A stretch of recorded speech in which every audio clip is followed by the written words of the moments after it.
Hello friends, welcome to my channel study for you. So guys, जैसा कि आज जो आपका आरआरबी टेक्नीशियन का 29 दिसंबर के सेकंड शिफ्ट का एग्ज़ाम हो गया है दोस्तों, जिसका जो है मैं आपको बिल्कुल 100% एक्यूरेट आंसर के साथ जो है इस वीडियो में बताऊँगा। तो देख लेते हैं कि किस प्रकार की जो है आज आपके 29 दिसंबर के सेकंड शिफ्ट के एग्ज़ाम में जो है प्रश्न पूछे गए हैं। उससे पहले एक बात और दोस्तों, कि जिन्होंने भी अगर चैनल को सब्सक्राइब नहीं किया है तो रेलवे एग्ज़ाम से रिलेटेड पर्पल की अपडेट के लिए जो है चैनल को सब्सक्राइब ज़रूर कर दीजिएगा। और बगल में ही आपको एक बेल आइकन यानी घंटे का निशान भी दिख रहा होगा, तो आप उसे भी जो है ज़रूर प्रेस कर दीजिएगा। तो चलिए वीडियो को स्टार्ट करते हैं। तो आपका पहला क्वेश्चन आया था कि वर्ल्ड चैंपियंस ऑफ लीजेंड्स 2024 का जो खिताब है ना, ये किस देश ने जीता है। तो देखिए, मैं आपको बता दूं कि 2024 का जो आपका वर्ल्ड चैंपियंस ऑफ लीजेंड्स का जो फाइनल मैच है ना, ये आपका भारत और पाकिस्तान के मध्य खेला गया था, जिसमें फाइनल मुकाबले में जो है भारत ने पाकिस्तान को जो है ये 5 विकेट से हराकर जो है इसका खिताब जो वो जीत लिया था। तो भारत देश आपका यहाँ पे करेक्ट आंसर होगा। नेक्स्ट क्वेश्चन आपका यहाँ था कि which of the following is a saturated hydrocarbon, यानी निम्न में से कौन जो है संतृप्त हाइड्रोकार्बन है। तो देखिए, मैं आपको बता दूं कि संतृप्त हाइड्रोकार्बन का जो सूत्र होता है ना, ये आपका CnH2n+2 होता है। और इसमें आपके कौन कौन से आ जाते हैं, तो देखिए इसमें आपके methane, ethane, propane, butane, pentane, hexane, ये सभी जो होते हैं ना, ये आपके जो है संतृप्त हाइड्रोकार्बन में आ जाते हैं। तो इनमें से आपका जो भी ऑप्शन में दिया गया होगा वो आपका यहाँ पे करेक्ट आंसर होगा। नेक्स्ट आपका यहाँ पर आता है कि जेप्टो के जो है संस्थापक कौन है। तो देखिए, मैं आपको बता दूं कि जेप्टो जो है ना, एक आपका भारतीय क्यू कॉमर्स कंपनी है और इसका जो मुख्यालय ये आपका मुंबई भारत में स्थित है। और इसकी जो स्थापना है ना, ये आपका जुलाई 2021 में जो है आपके आदित्य पालीचा और कैवल्य वोहरा के द्वारा जो है इसकी स्थापना जो वो किया गया था। तो आदित्य पालीचा और कैवल्य वोहरा आपका यहाँ पे करेक्ट आंसर होगा। नेक्स्ट क्वेश्चन आपका यहाँ पर आया था कि भारत का सांस्कृतिक शहर ये जो है कौन सा है। सांस्कृतिक शहर नहीं पूछा गया था, यहाँ पर पूछा गया था कि यूनेस्को ने आधिकारिक तौर पर जो है भारत का पहला साहित्य शहर यानी सिटी ऑफ लिटरेचर जो है ये किसे घोषित किया है। तो देखिए, मैं आपको बता दूं कि यूनेस्को के द्वारा आधिकारिक तौर पर भारत का जो पहला साहित्य शहर है ना, ये आपका केरल के कोझिकोड शहर को जो ये आपका घोषित किया गया है। तो केरल का कोझिकोड आपका करेक्ट आंसर होगा। इसके अलावा मैं आपको बता दूं कि भारत का सांस्कृतिक शहर जो है कौन सा है। तो देखिए, भारत का जो सांस्कृतिक शहर है ना, ये आपका वाराणसी है। तो ये पॉइंट भी आपको ध्यान में रखना है। नेक्स्ट क्वेश्चन आपका यहाँ पर था कि प्रधानमंत्री मुद्रा योजना से जो आपका प्रश्न पूछा गया था, जहाँ पर जो आपके जो 3 प्रकार के लोन दिए जाते हैं, उस लोन से जो आपका प्रश्न जो वो पूछा गया था। तो देखिए, सबसे पहले मैं आपको प्रधानमंत्री मुद्रा योजना के बारे में बता देता हूँ। तो देखिए, इस योजना के तहत 24 अक्टूबर 2024 से जो है ऋण सीमा बढ़ाकर जो है ये आपका 20 लाख रुपए तक जो है वो आपका कर दिया गया है। और इससे पहले इस योजना के तहत जो है ना, ये आपका 10 लाख रुपए तक का ऋण जो वो प्रदान किया जाता था। और अब जो आपके वर्तमान में प्रधानमंत्री मुद्रा योजना के तहत जो है तरुण वर्ग के जो है ना लोग को ये आपका 10 लाख रुपए से ज़्यादा और 20 लाख रुपए तक का जो ऋण है वो दिया जाता है। और इसे जो आपका तरुण प्लस श्रेणी जो वो कहा जाता है। और ये जो श्रेणी है ना, वो उन लोगों के लिए है जिन्होंने पहले तरुण श्रेणी के तहत जो वो ऋण लिया था और उसे जो आपका सफलतापूर्वक जो वो चुका दिया था। इसके अलावा अगर इनके श्रेणियों की बात कर ले तो देखिए, आपका जो है प्रधानमंत्री मुद्रा योजना के तहत शिशु लोन में जो है आपके 50,000 रुपये तक का लोन जो आपको दिया जाता है। किशोर वर्ग की बात कर ले तो इसमें आपका 50,000 रुपये से ज़्यादा और 5 लाख रुपए तक का लोन जो वो दिया जाता है। तरुण वर्ग में आपका 5 लाख रुपए से ज़्यादा और 10 लाख रुपए तक का लोन दिया जाता है। वहीं अगर तरुण प्लस की बात कर ले तो इसमें आपका 10 लाख रुपए से ज़्यादा और 20 लाख रुपए तक का जो है आपका लोन जो वो दिया जाता है। तो यही वाला आपसे पूछा गया था, तो ये वाला आपका यहाँ पे करेक्ट आंसर होगा। नेक्स्ट क्वेश्चन आपका यहाँ पर आया था कि विच एसिड फाउंड, नहीं, क्वेश्चन आपका इस प्रकार से आया था, पूछा ये गया था कि which of the following alcohol is used in cough syrup, यानी जो आपका खांसी की जो दवा होती है ना, उसमें किस अल्कोहल का प्रयोग जो वो किया जाता है। तो देखिए, कफ सिरप में जो है आपका इथेनॉल का प्रयोग जो वो किया जाता है। तो इथेनॉल आपका यहाँ पे करेक्ट आंसर होगा। और देखिए, ये क्वेश्चन जो है मैं आपको एक्स्ट्रा फैक्ट में बता रहा हूँ, ये क्वेश्चन आपका एग्जाम में नहीं आया था। मैंने आपको इथेनॉल वाला जो बताया वही आपसे पूछा गया था। तो इथेनॉल आपका करेक्ट आंसर होगा। जब आपसे एग्जाम में पूछा जाए कि खांसी की दवाई में पाया जाने वाला सबसे आम एसिड कौन सा है? तो इसमें आपका जो है साइट्रिक एसिड जो वो पाया जाता है। तो ये फैक्ट भी आपको ध्यान में रखना है। नेक्स्ट क्वेश्चन आपका यहाँ पर आया था कि अमोनियम सल्फेट का जो है आपसे फॉर्मूला जो वो पूछा गया था। तो देखिए अमोनियम सल्फेट का जो सूत्र होता है ना, ये आपका NH4 का होल ट्वाइस SO4 होता है। तो ये वाला ऑप्शन आपका करेक्ट आंसर होगा। नेक्स्ट आपका यहाँ पर आता है कि what is the product of क्लोर alkali process, यानी क्लोर क्षार प्रक्रिया से जो है उत्पाद जो है ना ये क्या बनता है। अब बताइए ये क्वेश्चन आपका कितना बार रिपीट होगा? हमको लगता है कि आपके जो हर दिन कोई ना कोई शिफ्ट में जो है आपका ये प्रश्न जो वो जरूर पूछा गया है। तो देखिए मैं आपको बता दूं कि आपका जो क्लोर अल्कली जो प्रक्रिया होता है ना, ये आपका ये होता है, आप यहाँ पे देख सकते हैं ये रिएक्शन जो होता है ना, इसे ही आपका क्लोर क्षार प्रतिक्रिया जो वो कहा जाता है। और इसमें आपका जो प्रोडक्ट बनता है ना वो आपका सोडियम हाइड्रोक्साइड बनता है, इसके अलावा क्लोरीन गैस बनता है, इसके अलावा हाइड्रोजन गैस बनता है। तो सोडियम हाइड्रोक्साइड, क्लोरीन और हाइड्रोजन आपका यहाँ पे करेक्ट आंसर होगा।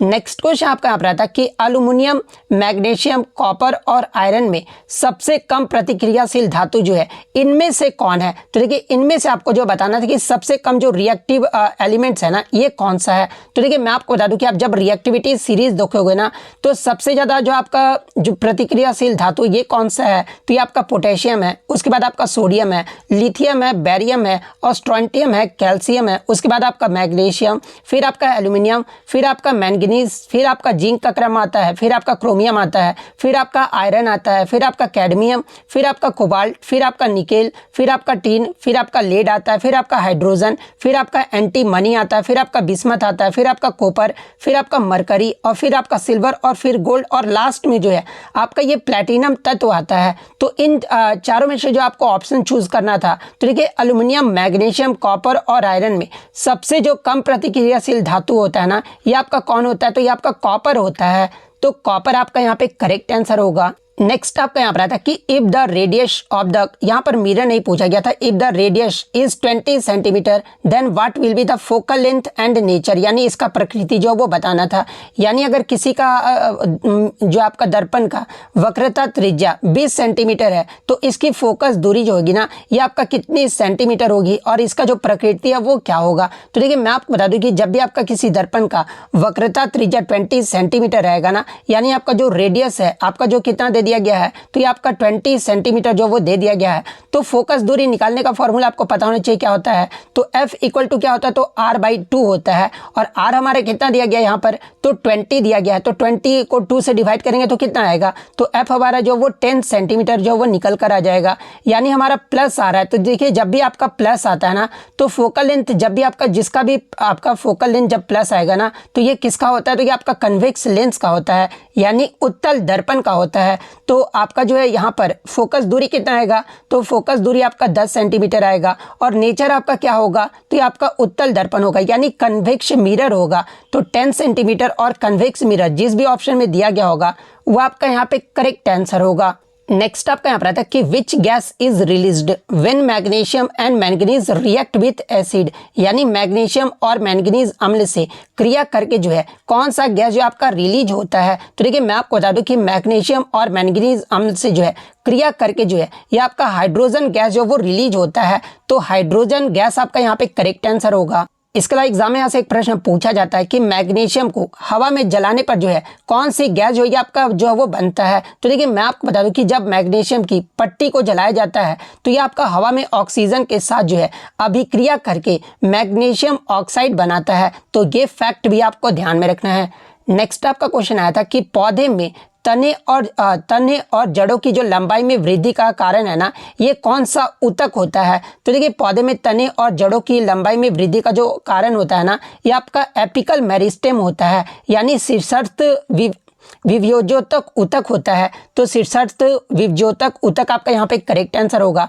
इसके अलावा अगर मेरिस्टेमेटिक टिश्यू के अगर ऑप्शन की मैं बात कर लूँ तो देखिए लैटरल मेरिस्टम के कारण तने और जड़ों की जो वृद्धि होती है ना, यानी यह तने और जड़ों दोनों में आपका मौजूद होता है, यह आपका पार्श्व विव्योजक ऊतक होता है। इसके अलावा अगर अंतर्वेशी विव्योजक ऊतक की बात कर ले तो ये जो आपका कुछ पौधे में मौजूद होता है और ये ग्रंथियों के पास जो वो स्थित होता है और ये पत्तियों और ग्रंथियों की वृद्धि में भी जो ये आपका मदद करता है। और ये शीर्षस्थ अगर विव्योजक ऊतक की बात कर ले तो ये जो आपका बढ़ते हुए शीर्ष तनों और जड़ों पर मौजूद होता है और तने और जड़ों की लंबाई भी जो ये आपका बढ़ाता है, इसलिए ये वाला ऑप्शन आपका यहाँ पे करेक्ट आंसर होगा। नेक्स्ट क्वेश्चन आपका यहाँ पर आया था कि निम्नलिखित में से कौन सा जो है जैव निम्नीकरण है यानी बायोडिग्रेडेबल है। तो देखिए जैव निम्नीकरण की बात कर ले तो देखिए जैव निम्नीकरण वे पदार्थ होते हैं जो प्राकृतिक रूप से जो है खराब या फिर टूट जाते हैं। और एग्जाम्पल के तौर पे अगर मैं बात कर लूँ तो देखिए पौधे, जानवर, उनके अपशिष्ट, इसके अलावा कागज, फल फूल, सब्जियां जैसे पदार्थ जो होते हैं ना ये आपके बायोडिग्रेडेबल पदार्थ होते हैं। और ऑप्शन में जो आपका डेड प्लांट जो वो दिया गया था, तो देखिए ये जो आपका डेड प्लांट होता है ना ये आपका बायोडिग्रेडेबल पदार्थ होता है, तो डेड प्लांट आपका यहाँ पे करेक्ट आंसर होगा। इसके अलावा अगर गैर जैव न्यूनीकरण पदार्थ की बात कर ले तो देखिए जो आसानी से खराब नहीं होते हैं उन्हें जो आपका गैर जैव न्यूनीकरण पदार्थ जो वो कहा जाता है यानी नॉन बायोडिग्रेडेबल जो वो कहा जाता है। और एग्जाम्पल के तौर पे रबड़, प्लास्टिक, रसायन, इसके अलावा पेंट, प्लास्टिक, ये सभी जो होते हैं ना ये आपके नॉन बायोडिग्रेडेबल होते हैं, तो ये फैक्ट भी आपको ध्यान में रखना है। नेक्स्ट आपका यहाँ पर आता है कि मानव शरीर में सबसे लंबी जो कोशिका है ना ये कौन सी होती है। तो देखिए मानव शरीर में जो सबसे लंबी कोशिका होती है ना ये आपका तंत्रिका कोशिका होता है जो कि आपका न्यूरॉन होता है। तो इन दोनों में से जो भी ऑप्शन में आपका दिया गया होगा वो आपका यहाँ पे करेक्ट आंसर होगा। नेक्स्ट आपका यहाँ पर क्वेश्चन आया था कि पौधे में लचीलापन ये जो है किस ऊतक के कारण होता है। तो देखिए पौधे में जो लचीलापन है ना ये आपका कॉलेनकाइमा ऊतक के कारण होता है, तो कॉलेनकाइमा आपका करेक्ट आंसर होगा। नेक्स्ट आपका क्वेश्चन यहाँ पर आया था कि पौधे की मोटाई जो होती है ना ये किस ऊतक के कारण होती है। तो देखिए पौधे की जो मोटाई होता है ना ये आपके पार्श्व विभेजक ऊतक के कारण होता है, तो पार्श्व विभेजक ऊतक आपका करेक्ट आंसर होगा। नेक्स्ट आपका क्वेश्चन यहाँ पर आया था कि मोइदम जो है ये आपका किस राज्य में स्थित भारत का 43वां यूनेस्को विश्व धरोहर स्थल है। तो ये भी प्रश्न जो आपका बहुत ज़्यादा बार रिपीट किया गया है। तो देखिए मोइदम की बात कर ले तो ये जो आपका भारत का 43वां यूनेस्को विश्व धरोहर स्थल है और इसे जो आपका ये जो आपका असम राज्य में स्थित है और इसे आपका 43वां यूनेस्को विश्व धरोहर स्थल ये जो कब घोषित किया गया था।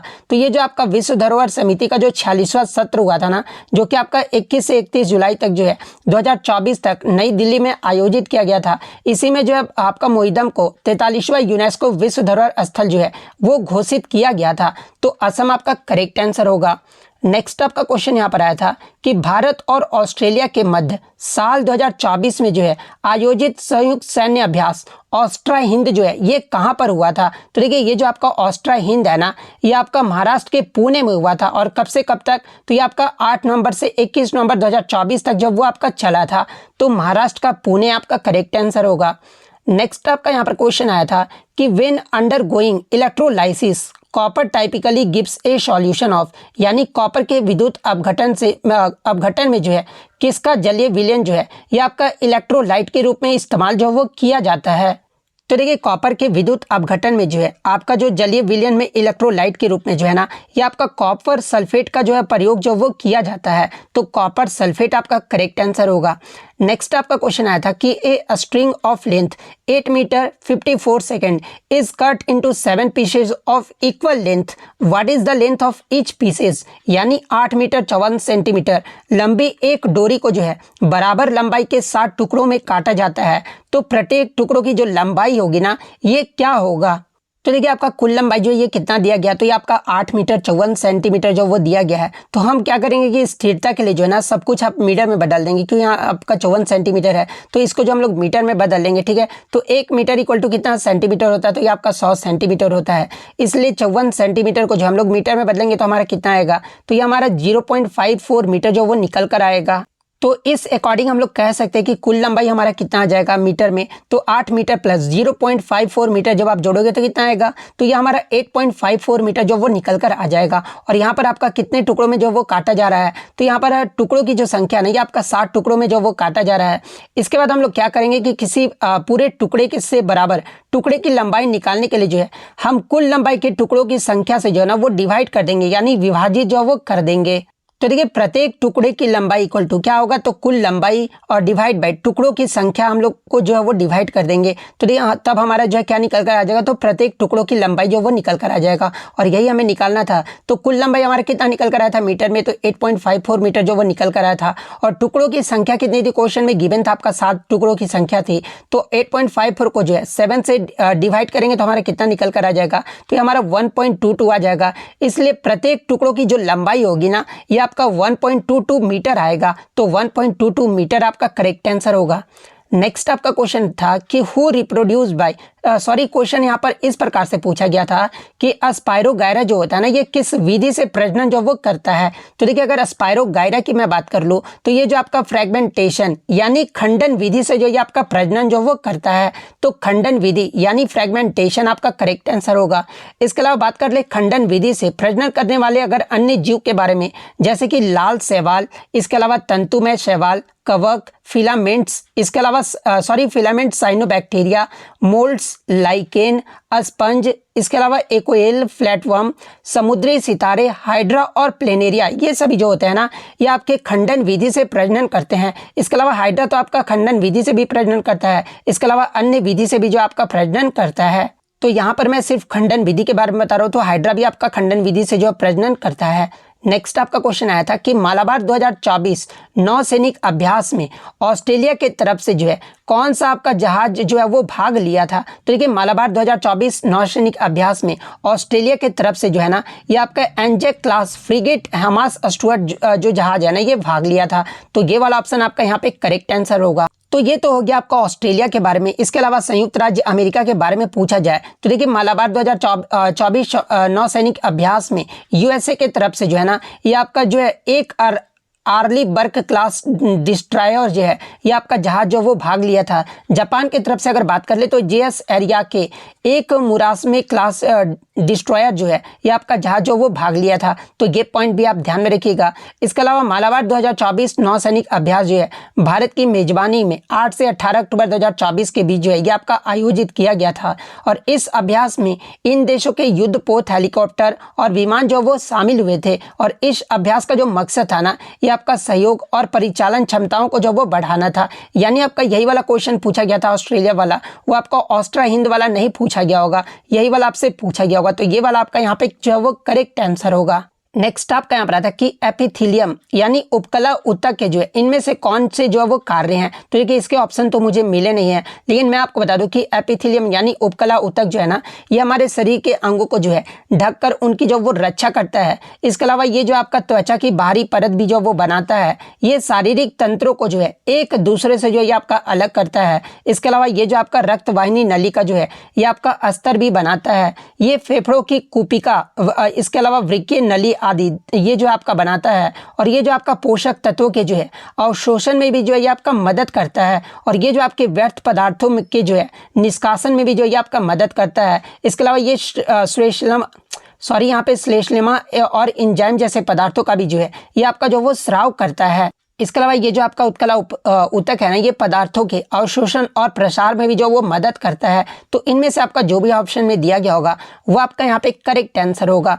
नेक्स्ट क्वेश्चन आपका रहा था कि आपका जो है निसार मिशन के जो है क्या कार्य हैं। तो देखिए, निसार का सबसे पहले आप फुल फॉर्म जान लीजिए कि क्या होता है। तो देखिए, निसार का जो फुल फॉर्म होता है ना, ये आपका NASA ISRO synthetic aperture radar होता है। और इस मिशन के जो आपके कई कार्य हैं, जैसे कि पृथ्वी की सतह पर होने वाले बदलाव की जो वो निगरानी करना है, पृथ्वी की सतह पर होने वाले प्राकृतिक खतरों को जो है वो जानकारी देना है, समुद्री स्तर में वृद्धि की भी जो वो जानकारी देना है, भूजल की भी जो वो जानकारी देना है, जलवायु परिवर्तन को समझने में भी जो है ये आपका मदद करता है, आपदा प्रतिक्रिया में भी जो ये आपका मदद करता है, पृथ्वी के पर्वतीय ग्लेशियरों और बर्फ के आवरण की गतिशीलता में भी जो है बदलाव की जो ये आपका जानकारी देता है। इसके अलावा परमाफ्रॉस्ट की सीमा और स्थिरता का जो है मानचित्रण भी जो ये करता है। इसके अलावा भूस्खलन, भूकंप और ज्वालामुखी विस्फोटों पर जो है ये आपका डेटा जो वो देता है। और इस मिशन के तहत जो यानी निसार मिशन के तहत जो है पृथ्वी की सतह और बर्फ से ढकी सतहों का निरीक्षण जो है हर 12 दिनों में जो ये आपका किया जाता है। और इसके साथ ही साथ हर 6 दिन में जो है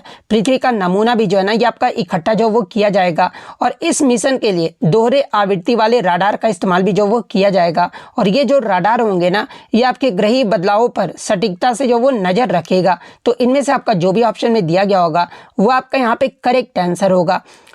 नेक्स्ट आपका यहाँ पर क्वेश्चन आया था कि निम्नलिखित में से कौन सी अधातु यानी नॉन मेटल जो है ना, ये आपका कमरे के तापमान पर द्रव अवस्था में जो वो होता है। तो देखिए ये क्वेश्चन आपका पहले भी पूछा गया था। तो देखिए ये जो आपका ब्रोमीन अधातु है ना, जो कि आपका कमरे के तापमान पर जो है ये द्रव अवस्था में जो वो रहता है, तो ब्रोमीन आपका करेक्ट आंसर होगा। इसके अलावा अगर मेटल के बारे में पूछा जाए यानी धातु के बारे में पूछा जाए तो देखिए पारा एक ऐसा धातु है यानी मरकरी एक ऐसा धातु है जो कमरे के तापमान पर जो है ये द्रव अवस्था में जो वो होता है। तो ये फैक्ट भी आपको ध्यान में रखना है। नेक्स्ट आपका यहाँ पर आता है कि 80 लीटर के मिश्रण में दूध और पानी का अनुपात 3:1 है, तो इसमें दूध की जो मात्रा होगी ना वो कितनी होगी। तो देखिए मैं आपको बता दूं कि 80 लीटर के मिश्रण में दूध और पानी का अनुपात आपका कितना दिया गया है, तो ये हमारा 3:1 दिया गया है। तो हम यहाँ पे मान सकते हैं कि पानी की मात्रा आपका क्या है, तो आपका गिवन नहीं है तो हम लोग x मान सकते हैं, ठीक है। तो 80 लीटर के मिश्रण में दूध और पानी का अनुपात आपका 3:1 था, तो इसको जोड़ लेंगे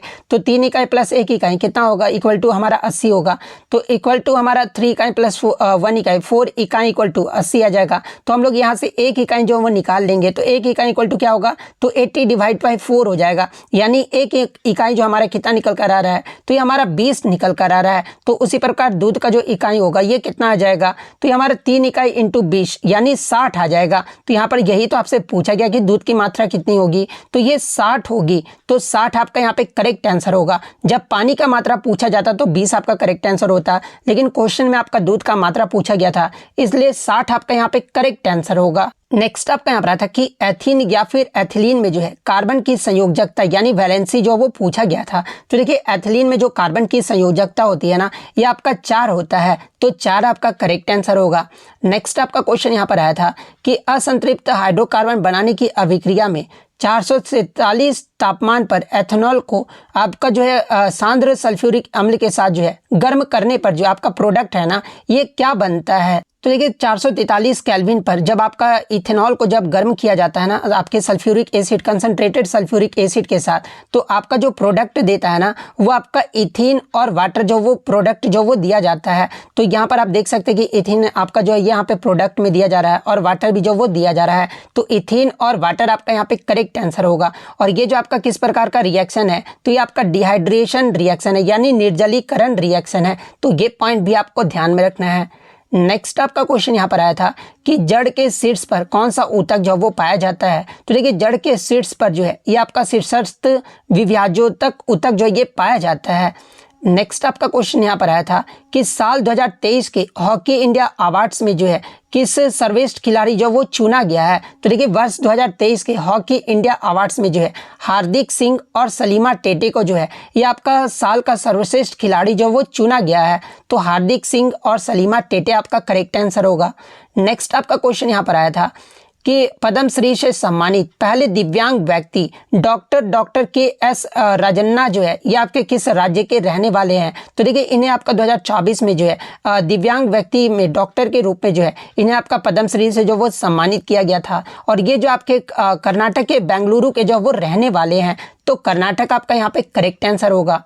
नेक्स्ट आपका क्वेश्चन यहाँ पर आया था कि अगर m द्रव्यमान पर पिंड का गुरुत्वाकर्षण बल g है तो 4m पर जो है गुरुत्वाकर्षण बल कितना होगा, तो ये आपका 4g ही होगा, क्योंकि आपका जो आपका गुरुत्वाकर्षण बल होता है ना ये आपका द्रव्यमान का जो है ये आपका डायरेक्टली प्रोपोर्शनल होता है, इसलिए यहाँ पर आपका 4g होगा। तो 4g आपका करेक्ट आंसर होगा। नेक्स्ट आपका क्वेश्चन यहाँ पर आया था कि इनमें से किस क्रिया के बाद जो है गुणसूत्र जो होते हैं ना ये आपके आधे हो जाते हैं। तो देखिए मैं आपको बता दूं कि अर्धसूत्री विभाजन के दौरान जो है गुणसूत्रों की जो संख्या होती है ना ये आपका आधी हो जाती है। तो अर्धसूत्री विभाजन आपका यहाँ पे करेक्ट आंसर होगा। और देखिए अर्धसूत्री विभाजन जो है ये आपका कोशिका विभाजन का एक प्रकार है जिसके जरिए युग्मक जो होते हैं ना कोशिकाओं यानी अंडा और शुक्राणु जो है इसमें जो आपका बनता है। और अर्धसूत्री विभाजन में 2 नाभिकीय विभाजन और 1 कोशिका द्रव्य विभाजन होता है। तो ये फैक्ट भी आपको ध्यान में रखना है। नेक्स्ट आपका क्वेश्चन यहाँ पर आया था कि गुरुत्वाकर्षण बल जी का मान के संबंध में आपका कौन सा कथन जो है ना वो आपका गलत जो वो दिया गया है। जहाँ पे पहला कथन आपका था कि जी का मान सभी जगह जो वो समान होता है। सेकंड आपका कथन दिया गया था कि पृथ्वी सूर्य का चक्कर गुरुत्वाकर्षण बल के कारण लगाता है। थर्ड आपका दिया गया था गुरुत्वाकर्षण बल जो है ये आपका अपकर्षण बल होता है। तो देखिए अगर पहले ऑप्शन की ओर ही अगर हम लोग ध्यान दें तो जी का मान सभी जगह समान होता है, ये आपका गलत है, क्योंकि पृथ्वी पर अलग अलग जगहों पर जो है गुरुत्वाकर्षण गुरुत्वाकर्षण बल का जो औसत से ज़्यादा मान होता है या फिर कम भी हो सकता है, हालांकि समान थोड़े रहता है, तो ये वाला ऑप्शन ही जो आपका वो करेक्ट आंसर होगा, क्योंकि यहाँ पे आपको असत्य यानी गलत कथन जो वो बताना था, तो ये वाला ऑप्शन आपका यहाँ पे करेक्ट आंसर होगा। नेक्स्ट आपका यहाँ पर आता है कि what energy does a stretched spring contain, यानी तनी हुई स्प्रिंग में जो है कौन सी ऊर्जा होती है। तो देखिए तनी हुई स्प्रिंग में जो है ना ये आपका इलास्टिक पोटेंशियल एनर्जी यानी अस्थितित ऊर्जा होता है, तो अस्थितित ऊर्जा आपका करेक्ट आंसर होगा। नेक्स्ट आपका क्वेश्चन आया था कि विच, ये तो मैंने आपको बता दिया है। एक आया था यहाँ पर कि पदार्थ के कणों के कुछ अभिलाक्षणिक गुण जो है ये कौन से नहीं होते हैं। तो देखिए पदार्थ के कणों के बीच रिक्त स्थान होता है, तो ये तो आपका सही है। पदार्थ के कण लगातार गतिशील रहते हैं, ये जो आपका ऑप्शन था ना ये आपका गलत दिया गया था, क्योंकि आपका गुण जो वो नहीं है, तो ये वाला ऑप्शन आपका यहाँ पे करेक्ट आंसर होगा। नेक्स्ट आपका यहाँ पर क्वेश्चन आया था, आप यहाँ पे ध्यान से सुनिए, ये क्वेश्चन क्या लिखा गया आप मत सुनिए, मैं क्या बोल रहा हूँ आप सुनिए, ठीक है। ब्रायोफिल्म जो है ना ये किस प्रकार से जो ये आपका प्रजनन करता है। तो देखिए ब्रायोफिल्म की बात कर ले तो ये जो आपके पत्ती के माध्यम से जो है ये आपका जो वो प्रजनन करता है, तो पत्ती का माध्यम आपका यहाँ पे करेक्ट आंसर होगा। नेक्स्ट आपका यहाँ पर आया था कि संतति कोशिकाओं के गुणसूत्र जो है ना ये किस विभाजन के दौरान टूटकर आधे हो जाते हैं। तो ये आपके अर्धसूत्री विभाजन के दौरान होते हैं। नेक्स्ट आपका क्वेश्चन यहाँ पर आया था कि निम्न में से कौन सा पूर्ण जो है वर्ग में इकाई के स्थान पर नहीं होगा। तो देखिए ये जो आपका 8 संख्या है ना ये पूर्ण वर्ग संख्या के इकाई अंक पे जो है ये नहीं हो सकता है। पूर्ण वर्ग संख्या के इकाई स्थान पर आपका कौन कौन सा जो है वो संख्या आएगा। तो ये आपका 0 आएगा, 1 आएगा, 4 आएगा, 5 आएगा, 6 आएगा और 9 आएगा, लेकिन 8 जो आपका नहीं आएगा, इसलिए ऑप्शन 8 आपका यहाँ पे करेक्ट आंसर होगा। तो इतने क्वेश्चन जो है आज मुझे बच्चों के द्वारा मिले हैं जो कि 100% रियल और ऑथेंटिक हैं। तो अगर वीडियो अच्छी लगी हो तो वीडियो को जो है लाइक ज़रूर कर दीजिएगा, और इसी तरह रेलवे की रियल एनालिसिस पाने के लिए जो है चैनल को सब्सक्राइब ज़रूर कर दीजिएगा। तो मिलते हैं नेक्स्ट वीडियो में, तब तक thank you, all the best.